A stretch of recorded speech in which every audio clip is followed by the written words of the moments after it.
case briefs, and so much more. LSData's got what you're looking for. The Supreme Court case of Rust v. Sullivan in 1991 centered around Title X grantees and doctors who challenged Department of Health and Human Services, HHS, regulations that limit the use of federal funds for abortion-related activities.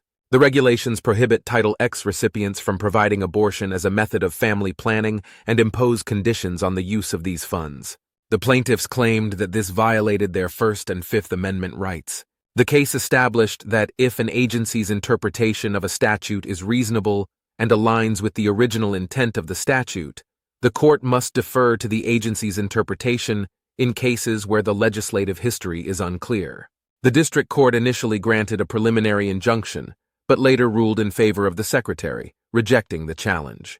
The Court of Appeals for the Second Circuit then upheld the lower court's decision, stating that the regulations were a permissible interpretation of congressional intent and necessary to ensure appropriate use of federal funds. The Supreme Court ultimately affirmed this decision. In the end, the court held that the Secretary's regulations were a valid interpretation of Title X and constitutional, as they protected the integrity of the Title X program and ensured proper use of federal funds. Moreover, the regulations did not violate the First or Fifth Amendment rights of Title X clients and health providers. Case briefs, and so much more. LSData's got what you're looking for. Visit lsd.law, elevate your mind. Leave the stress of class.